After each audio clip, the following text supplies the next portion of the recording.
embarrass myself. I'm drinking Sam Adams Pumpkin because it's a really good beer. I'll say it. I'm going to stand by it. All right. I'm going to stand by it. I'm I was drinking. Go ahead. No, go ahead. I was gonna say I was having Crooked Run earlier. My brother-in-law nice. is to brew at Crooked Run. So, yeah. All right, here we are. We're live, so we can keep talking about beer because that's pretty much what we do. Good evening, everyone who's watching this live on Facebook. I'm Rob Orson with the Emerging Revolutionary War. Hopefully, you guys have had a good weekend and you have a nice beverage in your hand. Tonight, we are talking about everything Daniel Morgan. So I think if you are a history buff or follower of American history, Daniel Morgan probably rings a name that probably you will recognize. Tonight, I'm joined by two good friends of mine, Travis Shaw from the Virginia Piedmont Heritage Area. Travis, I did it. I got the name right. I'm still working on it too, man. I practiced. But Travis is the events and special events program coordinator, and he wears many hats over there. So Travis is also got a deep knowledge of the American Revolution, and he's been with us before. Travis, you're kind of like my go-to guy for loyalists. I'll have to say that. If it's anything British, I go to Travis. So, but tonight we're going to talk about Daniel Morgan. And then also have Nathan Stalvey, who's the executive director of the Clark County Historical Association, which has some direct ties to Daniel Morgan. And I'm sure we'll talk about that later. Nathan must be in a great mood. He's got his Dodgers jersey there over his shoulder. Dodgers are the best team in this shortened season so far. So unlike my Nats, who will not be in the postseason. Well, all I can say is that we've been the best team for many years, and what have we got to show for it? Not much. Not much, but that's all right. So for those watching, if you have questions, just pop them in the chat. I will keep an eye on that over here on this other computer. So just to get us started, I'll have to say a couple of weeks ago, I was at a program that Virginia Piedmont and Clark County did at Burwell Morgan Mill. And these two gentlemen did a great presentation on Daniel Morgan. So I was sitting there going, how can I steal this presentation for your ERW? So basically, I just was very honest about it. Just, hey, how about you guys jump online with us? Let's talk about Daniel Morgan. So with that said, I'm going to start with you, Travis, since you're in my top left corner. What is it about Daniel Morgan that interests you the most, that got you so interested in studying his life? Oh, man. Daniel Morgan, to me, is the kind of quintessential American self-made man. Unlike a lot of his contemporaries, people like Washington and Jefferson, people that are kind of more popularly known, he really started with nothing. He's the son of immigrants. He walks to the Shenandoah Valley as a teenager with the clothes on his back. He's illiterate.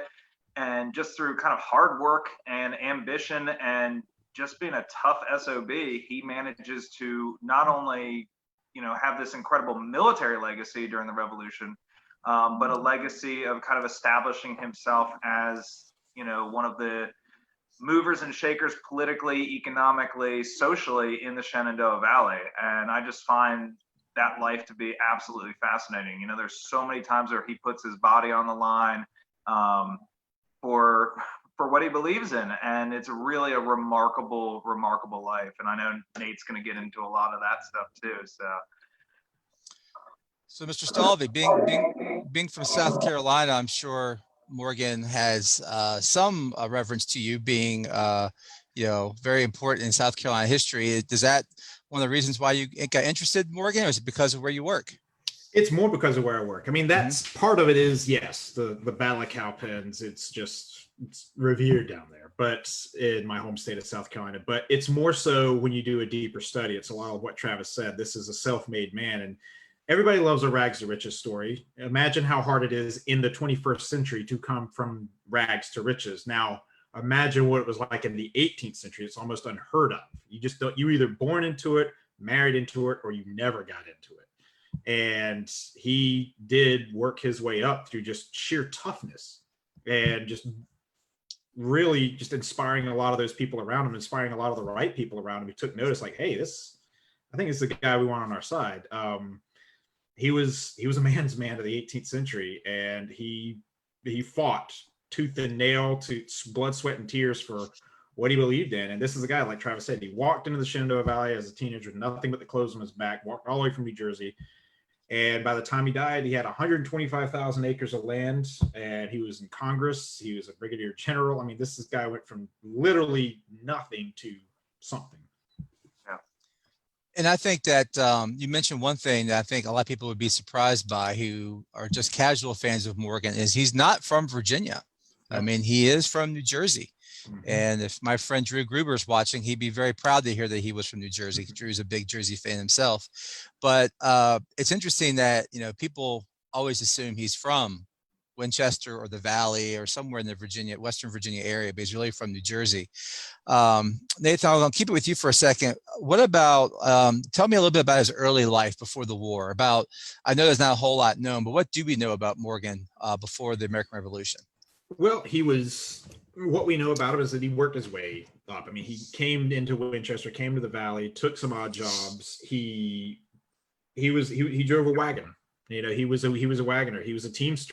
That was where he got his start. You know, and he was very good at it. When he found something when he started getting into it, he became very, very good at it. And when people are thinking about Daniel Morgan, they think, oh, he was in the French and Indian War. Well, actually, he wasn't a soldier. He was basically driving the wagon.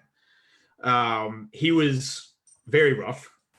Some words that were used to describe, Benjamin Barry was one of his neighbors at one point. Some of the words used to describe what he was often caught doing: gaming, drinking, quarreling, and fighting. Those are basically his 4 strongest qualities in his young life, and for most of his life, but especially in his young life. So many tavern brawls. He loved to drink. He loved to fight physically for everything. Yeah. Cheers. So that's a lot. Yeah, exactly.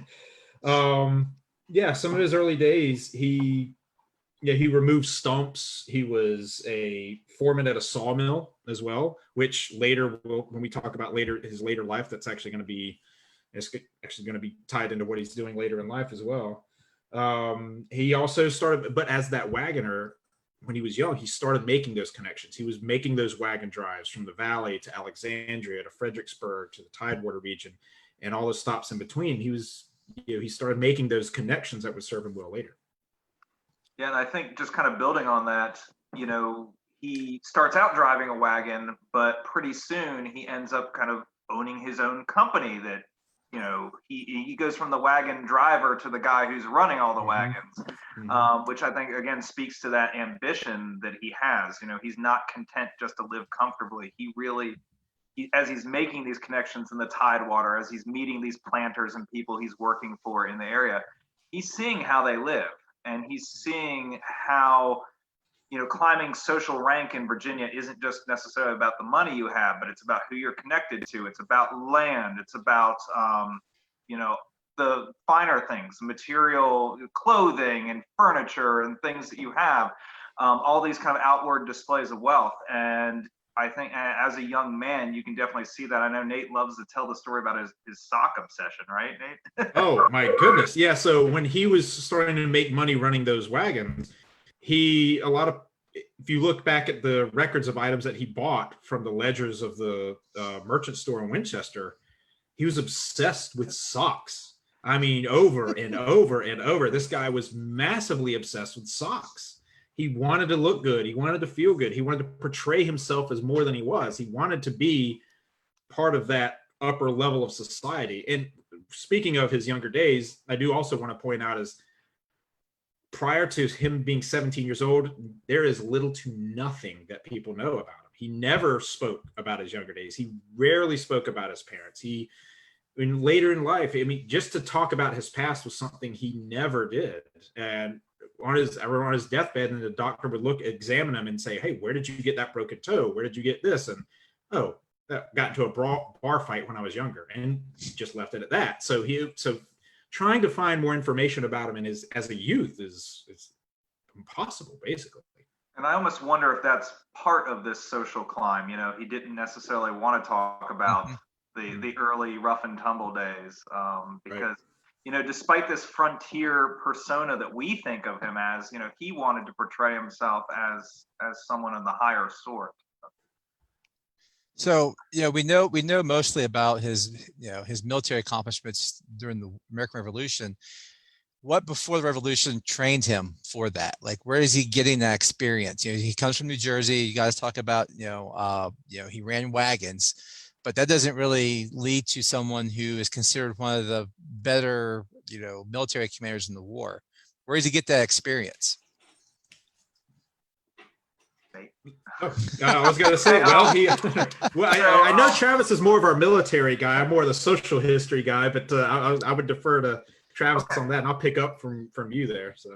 So his first military experience is going to come very early on in the French and Indian War as part of General Braddock's failed attempt to take Fort Duquesne, the French fort at the site of modern Pittsburgh. And as Nathan said earlier, he's not a soldier in this expedition. He's a wagoner. So he's hauling supplies for the British Army. This is going to give him a taste of military discipline. At one point, he strikes a British officer, and as punishment dictates, he's given 500 lashes as a punishment.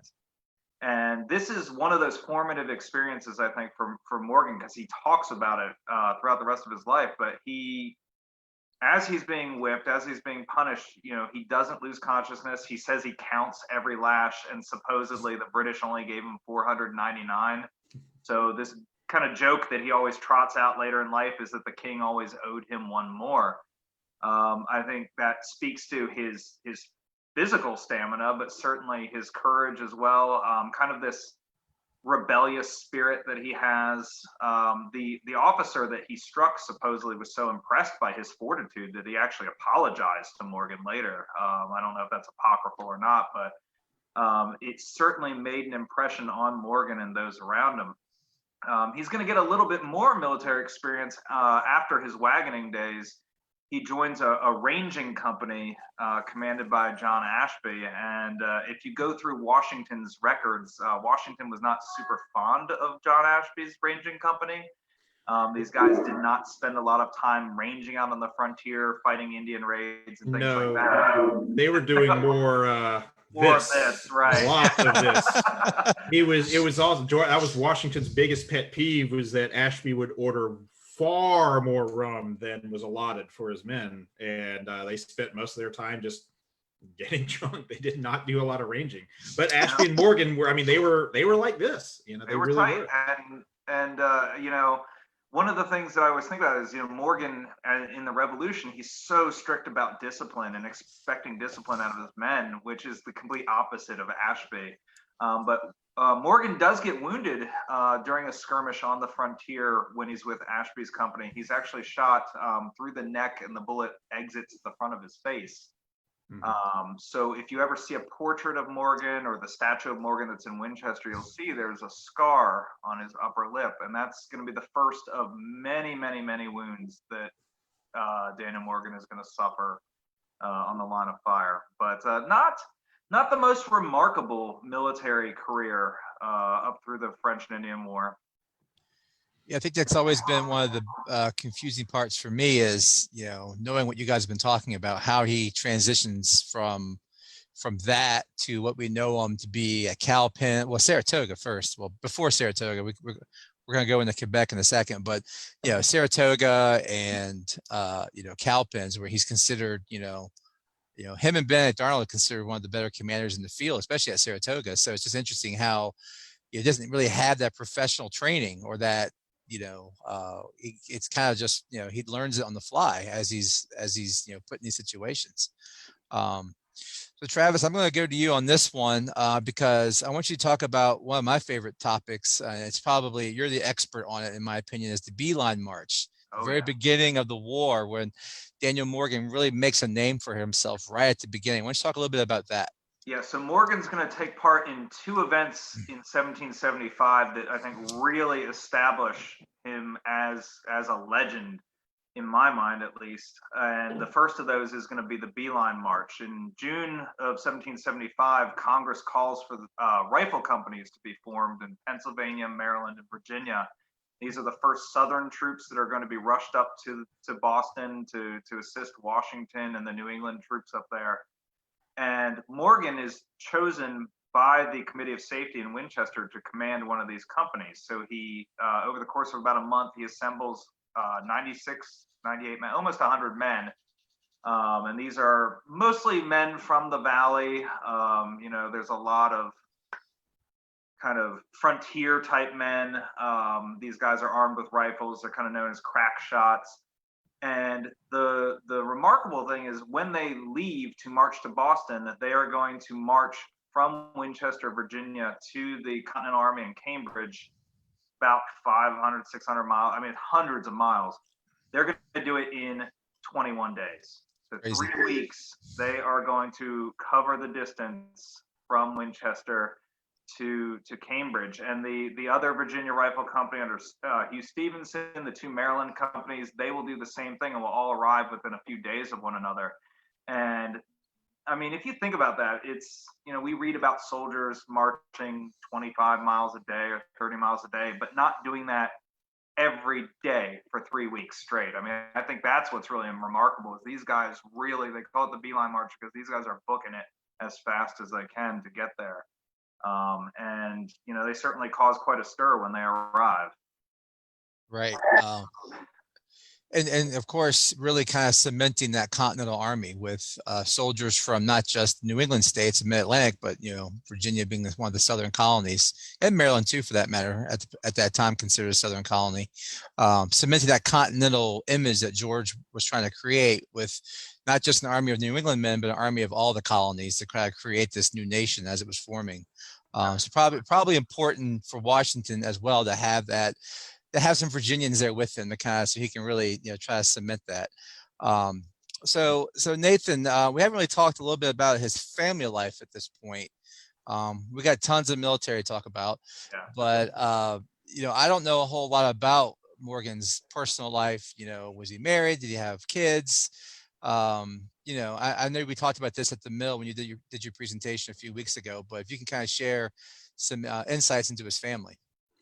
Well, Morgan is sort of, when it comes to family life, one of the things that I think about, I don't know if either of you have seen the movie Unforgiven with Clint Eastwood, yes, but I see a lot of Daniel Morgan in that character. Morgan was very rough. He loved to party. He loved to fight. He loved to drink. He loved the ladies. He would often, in that ledger at the merchant in Winchester, he was often buying gifts for a lot of the ladies. Well, one in particular warmed his heart. And suddenly he was smitten and was by her side. They had 2 daughters together, and he didn't exactly give up his rough and tumble ways, but when he was called upon for those rough and tumble ways, he stepped forward. Like when he was asked about it, he would not go out to the bars anymore and start fights after he was married. But when he would say, hey, we have a rebellion we need you to help with, or we have a battle that we need you to attend to, he gave it everything, his whole body into it. But that was his life, his family. And then he and his family bought some properties in Clark County, which are still around. His 2 daughters married off, one to a son-in-law that he basically treated as a son, and another to a son-in-law that I think he just wished dropped dead.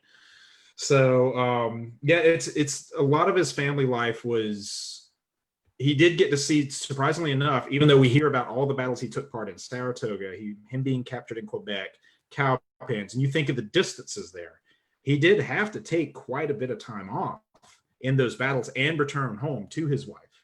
At that one point, he came back to his wife, and he had, after the Battle of Cowpens, he was dealing with piles, sciatica, and fever. And as much as he didn't want to come back, his wife was like, just sat there and took care of him until really the war was over. Yeah, his health is a constant issue throughout the war. I mean, studying Camden, really Gates wanted him to go with him to take command, be one of his commanders in his army in North Carolina, and actually met there at Berry's Ferry and convinced Morgan to rejoin the Continental Army. A lot is because of Morgan not very happy with Congress not giving him what he thought was his due rank, and Gates did convince him to come back. Unfortunately, his health delayed him. And of course, Morgan's not allowed to doesn't get to Gates in time. So Camden's fought. Gates gets, loses command. So Morgan basically becomes, one of Nathaniel Greene's favorite commanders as well. So Yeah. the people in Camden always always wonder, what if Morgan was at Camden? Ooh, and I just said, a different story. I don't know. I think it would have been just one more mortally wounded American officer on the field. I don't know. The way anyways. I mean, Nathaniel Greene was asking Morgan for advice after that. I mean, when Morgan had to come back to Winchester after after being sick after cowpens, Greene says, "Hey, I need some advice. What do you do?" And his first bit of advice was, "If any man runs, shoot them. If any man tries to desert, just shoot them." So yeah, he's very direct. Very direct. So Travis, after the Beeline March, Travis and I have been talking about Quebec off and on here, text messages and chats. Morgan and Virginians play a pretty significant role in Arnold's march. Can you just kind of give a quick summary of that movement, which is very much, I think a lot of people who study the war don't realize how early in the war that really is. I mean, we're talking 1775, and we're invading the Canadian colonies, which is pretty amazing. Yeah, so Morgan and his company arrive in Cambridge in August of 1775. By September, they're already being sent off on what is going to be a secret expedition to take Quebec from the British. And anyone who's ever been to Quebec, it's very strategic city. It controls the St. Lawrence River. It's a huge fortified city, so it's a tough nut to crack. So they're going to send one group of Continental troops under Richard Montgomery up through Lake Champlain and up the St. Lawrence, or I guess down the St. Lawrence. And Morgan is going to be part of an expedition led by Benedict Arnold. And their job is to cross what is now the state of Maine. Basically, there's no roads, there's no tracks through the forest. They've got to cut their way across the Maine wilderness and attack Quebec that way. And it's really, I think it's one of the most fascinating campaigns of the war. It's a really bad time for Morgan and his men. Their maps are very inaccurate. The distance they have to cover is much longer than they've anticipated. The men, they get caught in bad weather. They're marching through Maine in like late October. Well, it starts to snow in Maine in late October. They get hit by a hurricane. Some of the troops turn back. They take rations with them. Men lose weapons. So they set out with around 1,100 men. And by the time Arnold and Morgan reach Quebec, they're down to 600 men. So it's a grueling march. But one of the things that's, again, remarkable about this is Morgan and his company were fresh off the Beeline March. They're leading the way through the Maine wilderness. And they're going to take the lead in the eventual assault on Quebec. This happens on New Year's Eve in a howling blizzard. And to take the town, they've actually got to fight house to house through the lower town. They've got to cross barricades, and it is an absolute nightmare. Arnold falls very quickly. He's wounded in the leg, and so Morgan actually takes command of that prong of the attack, and he's going to lead from the front. At one point, he actually shoots a Royal Navy officer in the head who's demanding his surrender. He scales a barricade and falls down the other side onto a British cannon, which is going to lead to the sciatica you mentioned. He basically fractures his back in the fighting. But for hours and hours until they're finally surrounded, Morgan and his men are going to fight, like I said, house to house, hand to hand, tooth and nail to try and take Quebec. They're not successful, but again, this is another part of the legend of Daniel Morgan is, he's there in the front with these rough and tumble Virginia riflemen, and even though it's an unsuccessful attack, it's certainly getting a lot of attention amongst the Continental Army Command and amongst the wider population. So I'm going to ask you guys kind of a deep question. It's not really focused on Morgan, but so much. But this is something I've been I read about Quebec, thinking about these Virginians in Canada in 1775. What do you guys think is the motivation there? Right? Like, what motivates these Virginians to make the Beeline March, which I think could be a different motivation than or maybe it's the same motivation that gets them to go to Maine, suffer, as Travis really went over it quickly. But I mean, the march through Maine to Quebec is pretty horrific. These Virginians are from the Valley mostly, but they're not from, that far north, so they have to experience. What do you guys think is the motivation, not just for the men, but Morgan himself? Is it a sense of duty, or he's not being paid a whole lot, correct? No, no, he's not. I think a lot of it is that for Morgan, I think it's a lot of duty. Like, he's being called upon by people he sees as superiors, some people he strives to want to be in their circles, and they see and respect him for who he is as the commander, as a leader of men. And they say, we've got a tough assignment. Let's get one of our toughest guys out there to lead this charge. So for him, I think it's a sense of duty. And that could also very well be the reason for a lot of the other Virginians that go up there. I think it could be a combination of factors. I think it's a combination of, did they believe that this could make the war end quickly? If we march up there quickly and we turn the tide of this war, this thing will end. And I think that's probably the biggest motivation for the men. So they wanted, the faster they got up there, the faster they could get it done, and the faster this war could be over. Because, I mean, let's face it, these men everybody was being hurt, especially, from an economical standpoint, right? What was going on with this war. I agree with Nate on everything he said, and I would just like to add, I think, we talk a lot about sectional rivalry, sectional differences in the 19th century, but that absolutely exists in the 18th century.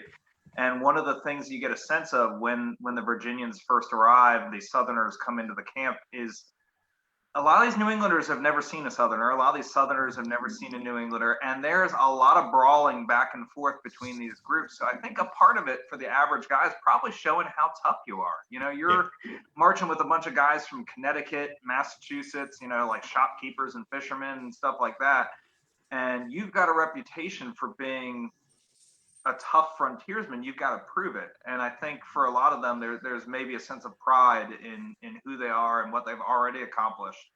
And it could also be, I mean, was there this, I mean, yes, the tough Virginia frontiersman, but could there also be this, I don't know, stereotype that, Virginia, this is where all the gentry and elite and all the tobacco farms are. Who do these people think they are? They don't know what tough is. Like, we know what tough is. We're right there on the Canadian border. So I don't know. It could be a mix of both. And, the war in 1775 is very different than the war will become later on. In 75, we are in the middle of that rage militaire. Like, everybody is signing up. I mean, you look at trying to recruit guys in the Continental Army in 78, 79, 80, like, you're not going to get the enthusiasm that you got in 1775. Mm-hmm. So. That's a good point. I just wanted to throw that out there because as I'm reading about the Quebec campaign, it's like, what are these guys doing up there, right? Like, it's a long way from home. I mean, it's not like they're defending home up there, right? So it's always interesting to study in any war motivations of soldiers. And of course, there's not one answer for that because there's multiple people. So one of the great things about that campaign, though, is out of all the Revolutionary War campaigns, there's a ton of diaries from that expedition, a surprising number. There's a great book called Voices from the Wilderness. Is that it? That talks about there's a wealth of information written by the soldiers who took part in that campaign. So definitely worth looking into. So what happens to Morgan? He's captured. Then what? I mean, how long is he in captivity? He's not officially exchanged until January of 77. So he is he's going to spend a few months as a prisoner, and then he's kind of paroled and not officially exchanged for almost a year. And then during this time, he's actually offered command of a new Virginia regiment, the 11th Virginia, which is being raised kind of in Nate's neck of the woods around Winchester, Berryville, that part of the state. Yeah, we actually have a flag at the Burl Morgan Mill. We have the Morgan's Rifleman's flag of that regiment hanging out front of our mill there. And that's a great segue. Let's talk about the Rifleman. There's so much mythology around the Rifleman. Of course, they're not all from Virginia. I realize that, though I am a Virginian. But they are not all from Virginia. So Travis did a good talk about this at the mill a few weeks ago about the benefit of these rifles. So if you guys can talk about the benefit of the Rifleman and also how they could be used properly, and you wouldn't use them at all times on any part of the battlefield. Right. So in the 18th century, the standard weapon is a smoothbore musket. It What it lacks in accuracy. A musket is accurate to 150 yards or so, but what it will make up for is speed. With a paper cartridge, you can load and fire that thing 3-4 times a minute. The rifle is the exact opposite. Because of the rifling in the barrel, much more accurate. There's accounts of some of Morgan's guys hitting targets 250, 300, 350 yards. But because of the way in which you load the weapon, and you really have to seat that ball very well into the rifling, it's much slower to load. You're talking maybe 1 shot a minute, maybe less, as it becomes more and more fouled with powder. So that's a huge setback. Also, most rifles cannot mount a bayonet, which means if you're in close range combat, you're done for.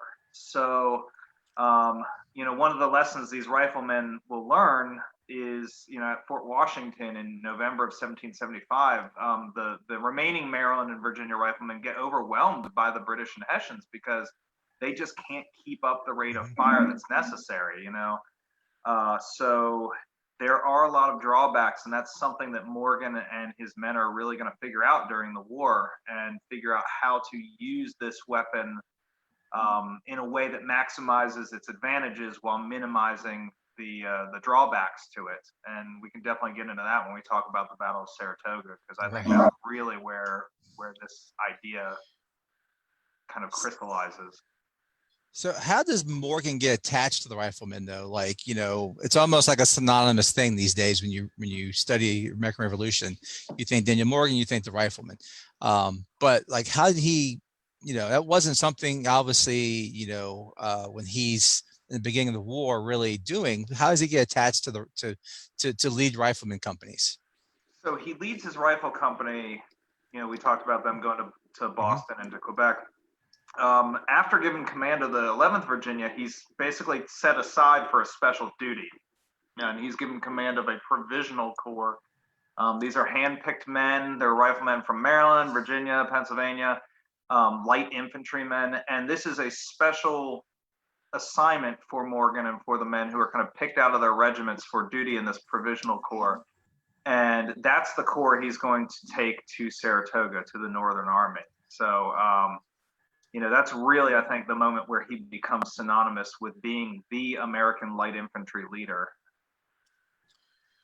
And so how is it that when you think about Saratoga, of course, we all know Horatio Gates was in command at Saratoga, but as you study Saratoga better, you realize that Arnold and Morgan are really probably the ones that should get the credit for what happens up there.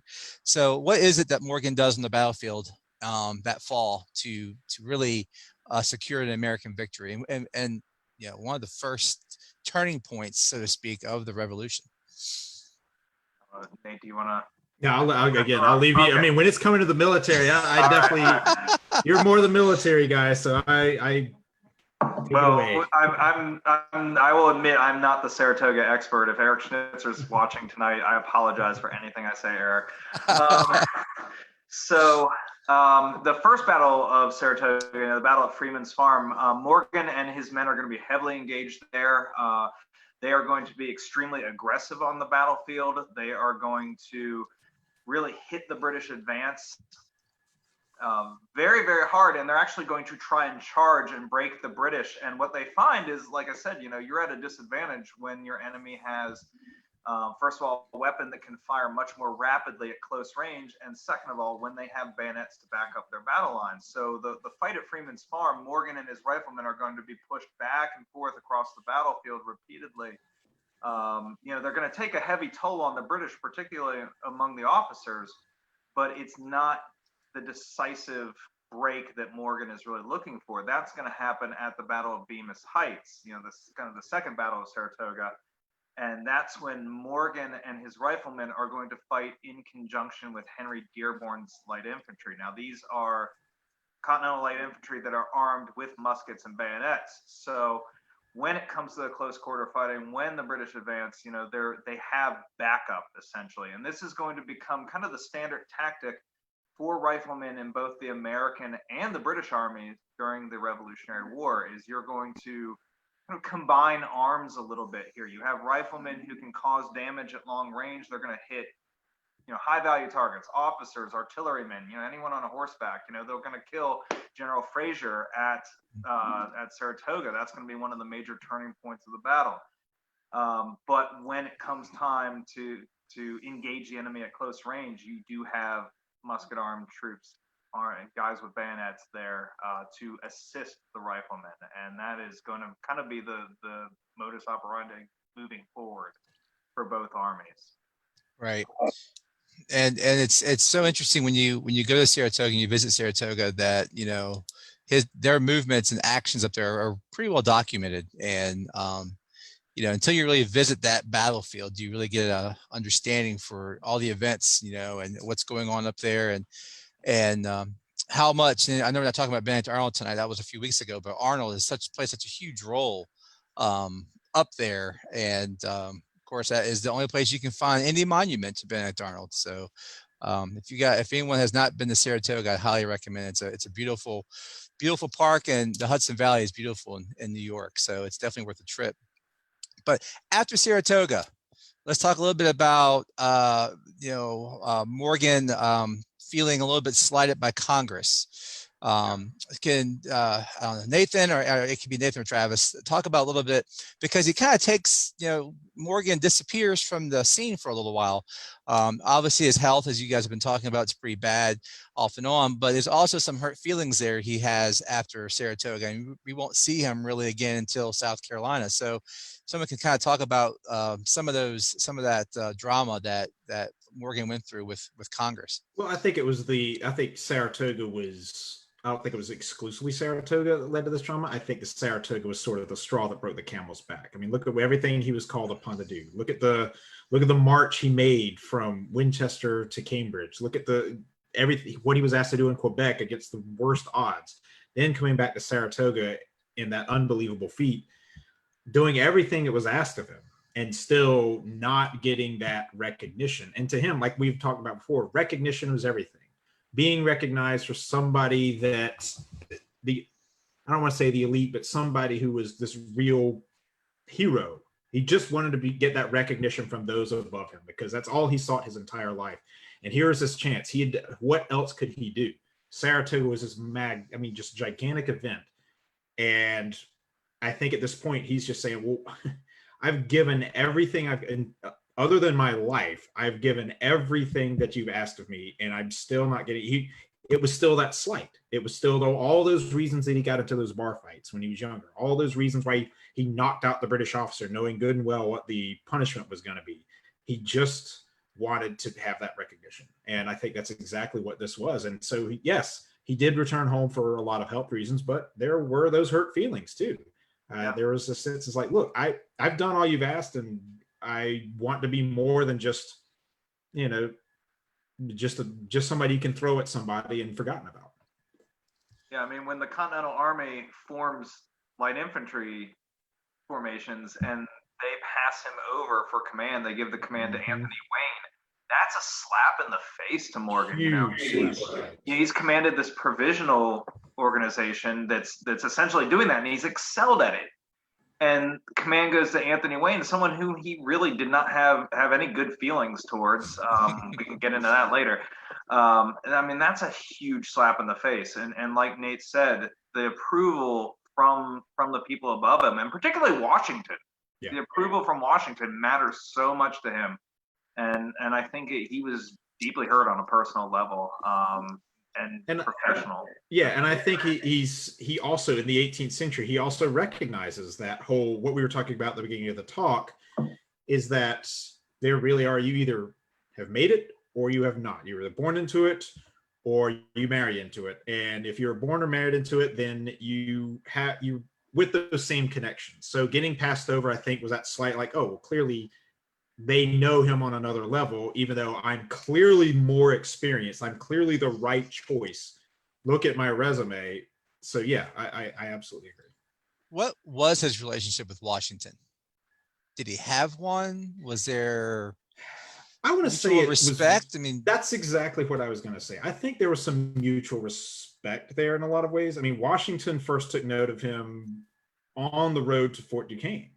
He was there. I mean, if you think of it's like a who's who on that path. And Braddock's, during Braddock's march, there's a lot of people there that you took note of exactly what happened there. And I think like Travis said, more than anyone else, Morgan wanted Washington's approval. Washington was the commander. He wanted his approval. But Washington, while recognizing that he wasn't of his status, he did recognize that Morgan was somebody that he desperately needed in the field. Yeah, it's, and a lot of it has to do with the fact that, most of the war, pretty much the entire war, Morgan, even though Washington is the commander in chief of the army, Morgan's never really fighting under Washington all that much. Right. I mean, yeah, outside of Monmouth, which he really doesn't take a huge role in. Right. No. He's not really, he's not there. He's not under Washington's eye. And I always wonder if his relationship with Gates hurts him a little bit with Washington, because there's a continual issue that Washington Gates has, which doesn't really blow up really badly until later in the war. But you always wonder, the whole situation with Gates and Washington, and how Morgan maybe have gotten in the middle of that just by accident. So Morgan goes home, right? So he's claiming health issues, which I'm sure are valid, but I think most of it is because of hurt feelings. And as I mentioned before, Horatio Gates convinces him to come back, and Gates convinces Congress to give him an appropriate commission, and takes Morgan some time to get down to North Carolina. He doesn't make it in time for Camden, as we've already talked about. He does get there as Gates is still in command, but Gates's days are numbered, and of course Nathaniel Greene takes over.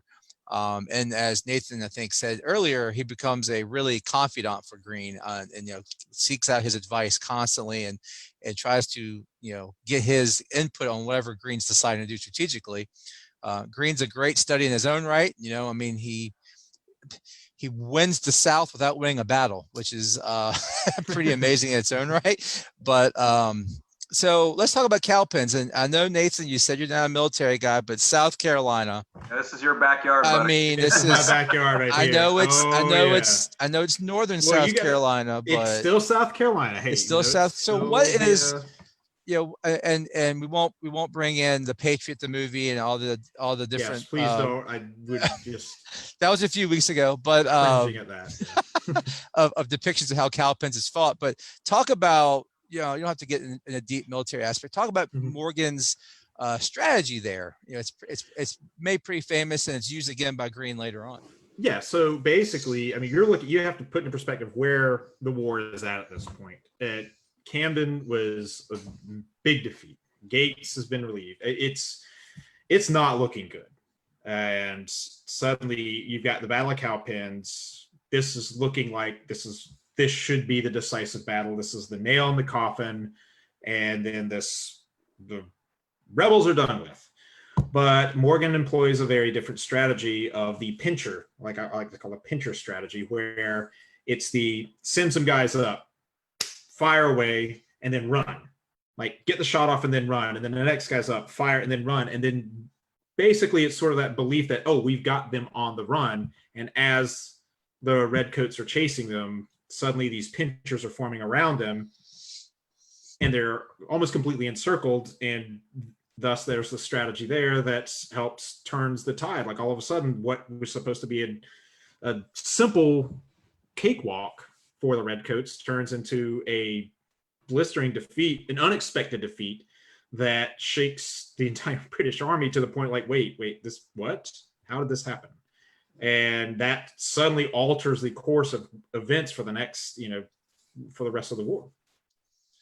And it's that militia, knowing what to do with the militia, in the sense, not asking too much of them, right? Like, don't expect what Gates expected of them at Camden, right? They're not going to be able to, he's going around, I think the night before, Travis, talking to the guys in camp and, telling them what he expects them to do. And I think there's a mutual respect among these militia units and Morgan, because he's telling them, all you got to do is this. And after that, let the Continentals take care of it. Right. Yeah. Morgan doesn't really have a whole lot of respect for the militia's fighting ability. So, he's going to have these three lines with this militia out front, just fire once, fire twice, and then pull back. And like Nathan said, that's going to draw the British in until they smack face first into that third line, which is Continental Army veterans. And they're going to tie them up as the militia regroups and, as Nathan said, really envelops them. And, you know, Cowpens is, in my estimation, the most complete American victory of the war. Oh, absolutely. You know, absolutely. they really, the defeat of Tarleton changes the entire nature of the war in the South. And it's going to start the chain reaction that sends Cornwallis to Yorktown eventually. Totally changes Cornwallis' strategy. Well, that in Kings Mountain, right? I mean, Cornwallis is totally, totally, and of course, also keep in mind, we haven't talked about Tarleton, but you know, defeating Tarleton, who is hated by me in the South, even though I think a lot of that has been inflated by the Patriots, which for good reason. But anyways, we can talk about that some other time. Yes, but they're using that as a motivator. But to defeat Tarleton is a big boost to the Patriots in South Carolina, North Carolina, which had suffered greatly up until Kings Mountain and Cowpens. So after Cowpens, what happens to Morgan? I mean, you know, we don't really talk about many other military activity with Morgan. You know, for the amateur historian with Rev War, they read the books, they get the Cowpens, and then you go to Guilford Courthouse and you go to Yorktown, and you don't really read anything about Morgan. No. Yeah, so what happens to him? He's the health again. It's the health that's gotten to him. As I mentioned before, he's got fever. He's got the sciatica. He has piles. I mean, he can barely stand at this point, and he has. I mean, you know, he has to be feeling pretty ill if Daniel Morgan, who is, as everybody's been hearing here, is one of the toughest SOBs to have ever walked the earth, and if he's saying, "I have to go home. I'm really ill," you know, it's pretty bad. And so he's gone back home while the rest of the war is happening. And I think that later in his life that's probably sat on him as something that he wishes he could have been a part of, like at least the Battle of Yorktown, to be there to see it all the way through. No, I think he knows how much his contributions meant, but not being able to be there at the end, I think that's probably something that really bothers him later in life. Yeah, I mean, he's involved so briefly in the Yorktown campaign. He's involved like briefly in crushing Claypool's rebellion, which is like Loyalist rebellion out in what is now West Virginia. Yeah, no, he wasn't one of the front lines, kind of right there at the. No, yeah, exactly. No, yeah, his military commands after this are pretty minor. Yeah. It's amazing because he's mid-40s at this point, I think. You know, I think he's 45, 46. And he's just, you know, I'm 44 and I can't get up in the morning because I haven't done any of the stuff this guy's done. So it's pretty amazing. But, you know, he's in our time, he'd be considered generally young. But, he's had such a hard life. And if you think about everything he went through just in the war itself, it explains a lot about why he's in and out. So let's talk about his post-war life. And this is where we're going to rely on Nathan a little bit, since Nathan actually manages one of Morgan's properties here in Clark County, Virginia.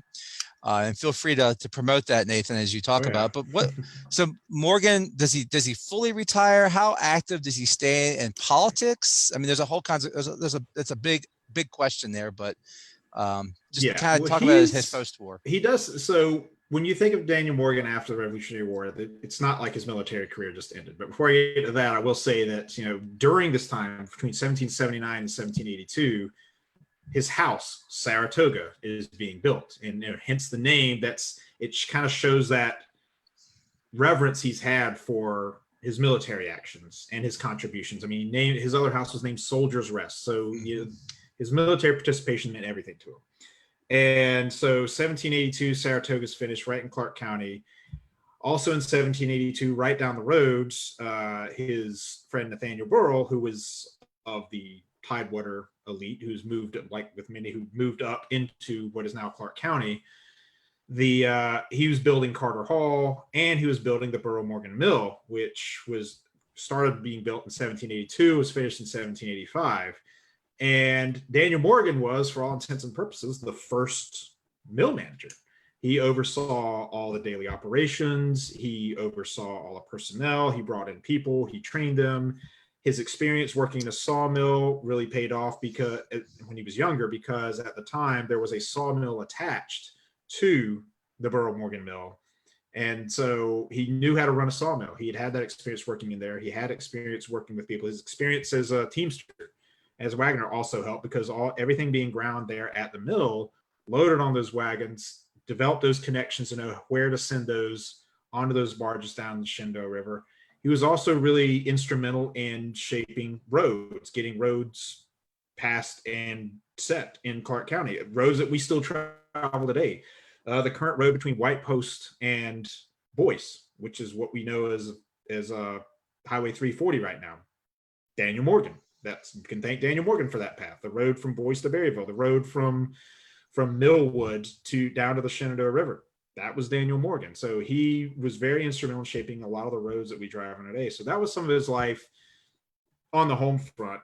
He was asked to go back out again during the Whiskey Rebellion. And this is when he got the status of brigadier general, and he went back out. Interestingly enough, he put down a rebellion without having to fire a single shot. One of my favorite stories is that on the way they stop at a tavern. And this is in 1794. They stop at a tavern, and the tavern keeper is trying to sell whiskey to Morgan's soldiers for $1 per gallon, which at the time was astronomical. Morgan comes in, and at this time he's mid-50s, 56 years old. And he comes in, basically shatters the tavern keeper's jaw. And his men have all the whiskey they want, and rum that they want. So he's still got that toughness about him. And it's in this part of his life, especially during the Revolutionary War and onward, the toughness is there. And when called upon, he is not afraid to show it or use it. So he was still very, very active. He was in Congress as well. So, I mean, he was still being active in every way that he can. And he finally did, after all this time, he finally got that medal that he so sought. And it coming from Washington was probably the single greatest thing. Now I'll defer to Travis on more of this, because there's also some things post-war about Daniel Morgan that were probably a little bit of a stain on his career, especially when it comes to the military certificates. Yeah, so one of the questions we got asked when we did this program a few weeks ago was, why don't people remember Morgan as well today? Why is he not the household name? And, as Nathan kind of alluded to, at the end of his life, there are a few things that were kind of held against him. And probably the biggest involved military certificates. During the Revolutionary War, Congress has next to no money to pay anyone. So they're issuing what are essentially IOUs to soldiers for pay or for land bounties, things like that. And, in the decades after the Revolution, Congress is struggling to come up with the money to actually make good on these. And so what you see a lot of people do, including Daniel Morgan, is they're going to buy up these IOUs for like pennies on the dollar. For a soldier, your average private veteran of the war, hard cash up front is worth a lot more than an IOU that might get paid 10 years from now. So he's going to get involved with the buying up of these military certificates, and that's really seen as taking advantage of these men, and veterans who had fought under him. And it really kind of it gives him a black eye, at least in the court of public opinion. I think the other thing that really works against him is we mentioned he served in Congress. He's going to serve in Congress as a Federalist. And by the time he dies, it's Jefferson's. Jefferson is president. The Democratic Republicans are controlling the entire government, essentially. So he dies at a time when his political beliefs are really on the outs with a lot of people. And I think that has a lot to do with it. Not to say that he wasn't celebrated. I mean, any 19th century, early 20th century history of the Revolution is going to prominently feature Morgan. You look at the painting of Saratoga, Morgan's there front and center. You look, there's a lot of reverence for Morgan. A lot of places named after Morgan, Morgan County, West Virginia. Trying trying to think of. There's a Morgan County somewhere down south, too, isn't there? Maybe Mississippi or something. There's also Morgantown, West Virginia, Morgantown, yeah. West Virginia. West Virginia University. Spartansburg has a monument to him there, Daniel Morgan.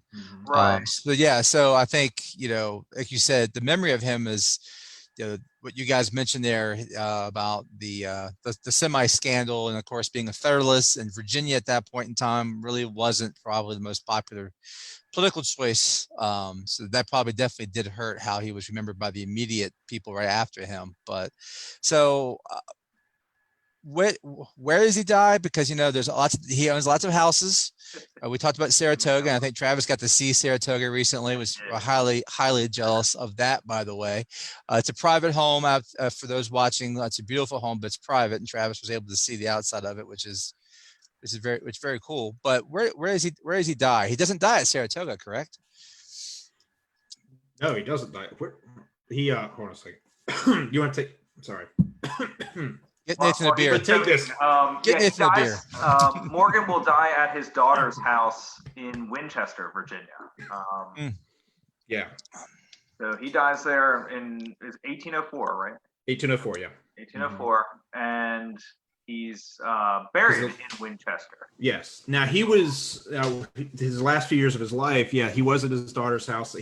All those medical ailments were really starting to come back.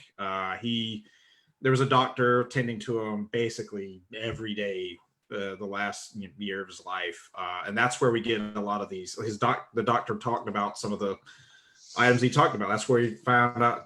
Talked about the lashes that were on his back. Talked about the broken toe, and he says, "You've had this broken toe your whole life. Like, it was very bad." And he says, "Oh yeah, I kicked a guy at a tavern in Berryville, Battletown Tavern at Battletown, at Barry's Tavern in Battletown." Yeah. And so Battletown got that name largely for Daniel Morgan, probably. So, but the doctor would also try to get out of him, like, "Look, your time is short. What kind of things would you like to tell me about your life?" He says, "I really don't want to talk about anything." So even then, he still was a man that kept to himself. But there, like I said, there are just it's some of the things that you see that, by the end of his life, as I mentioned before, he had 125,000 acres, several houses.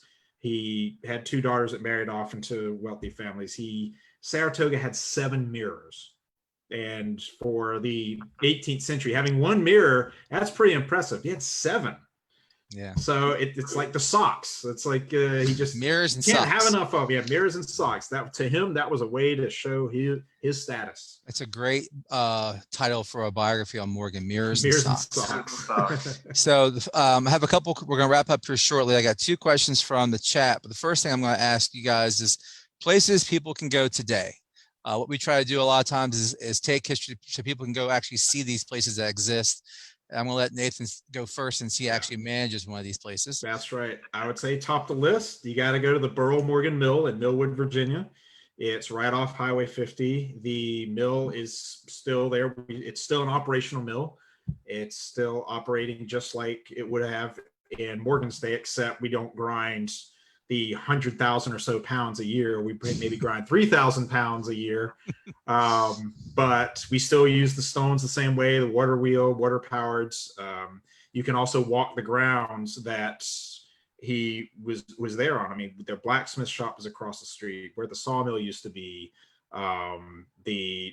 The blacksmith shop actually used to be a tavern. The dry goods store used to be across the street. So there's a lot of Morgan's presence can be felt. And Saratoga, while you won't be able to see it, it was right down the road. I mean, it is just literally right down the road. So, and you'll be driving on roads that Morgan helped put in place that we still drive on today. So that would be the number 1 place I would absolutely say to visit. And I believe his daughter's house that he passed away in is still standing too, correct? Still standing. Yes. It's on Amherst Street in Winchester, not far from his original gravesite and his current gravesite.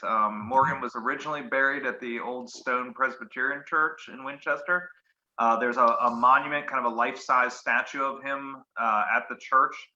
And then you just go kind of a block away to the Mount Hebron Cemetery, and there you'll see his current grave, which has a really nice marker that was put up a few years ago.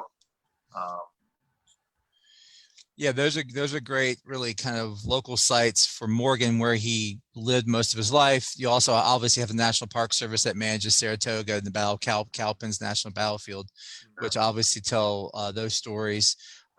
Travis, is there anything in Quebec for Morgan? I know there's a plaque for Montgomery, but is there anything in Quebec? Hate to put you on the spot here, but you're my Quebec Oh guy. my gosh. So I've driven and hiked a lot of the route that they took. I won't claim to have done it in the middle of winter, but on your way up, one of the best ways to see this is to drive Route 201 through northern Maine, and there are plaques that were put up by either DAR or SAR that mark some of the points along the trail that they took, which is really cool. In Quebec City itself, oh geez, I'm drawing a blank because I know, That's all right. like you said, there's a plaque to where Richard Montgomery is killed. Right. I could show you the location where the barricade is in the lower town, but I don't remember if there's a plaque there or not. Okay, that's fine. I put you in the spot there, so I apologize. It's been 10 years since I've been to Quebec, so it's one question someone has asked us in the chat is, does anyone know about, or can you expand about his illegitimate son that supposedly he had? True story, not a true story? It's a neat question. let's just say, I would certainly say that it's plausible. Willoughby was his, yes. Yeah, Willoughby was his illegitimate son. I mean, it's certainly plausible if you think about it. It's South Carolina, right? And he lived in South Carolina, correct? That's true. Yeah, he lived in South Carolina. He, I mean, you got to think, this is, if you look at Morgan's early life until he met Abigail Curry, yeah, he did love the ladies. The ledgers prove it. There were ladies coming in to the same store getting stuff on his credit while he was seeing Abigail Curry. So it's certainly plausible. Let's just put it that way. In my opinion, okay. Yeah, somebody just asked about it. And the other question, and our last thing is, favorite book or source of information on Morgan that you all would recommend? I have one here. It's an older book, but it's Higginbotham's Morgan biography. Yeah. That's kind of the old classic. Yeah. I highly recommended. But I know Nate and I are both fans of a new biography that came out. I actually probably have it on the shelf. Yeah, it is Daniel Morgan, A Revolutionary Life by Zamboni. What is his first name? Albert Zamboni. Yes, that one. Oh yeah, I have seen that. Okay. I highly recommend it. It's an easy read. It's very quick. It's very, I like the style that it's written. You don't even have to be a fan of history to read that and really appreciate it. I think this could be people who just maybe have a passing interest. This is a fantastic read. It really gets to the point of who he was, what his lifestyle. I think it really paints a great picture using a lot of primary sources of what his life really was like. Yeah, very complete look at his life. You know, it doesn't focus entirely on his military career. Right. So either of those books, you can't go wrong. Okay, great. Thank you, guys. All right. Well, thank you, gentlemen. It's 8:05. I'm a little bit late, but you guys we got great viewership tonight considering we're up against football. So it is that time of year. I want to remind everyone watching, join us next week, same time, 7 o'clock. We're interviewing Michael Harris. His new book on Germantown is out, and we'll be talking about his new book on the Battle of Germantown. Of course, Michael's known for his book on Brandywine. So we'll have him here next week at 7 o'clock.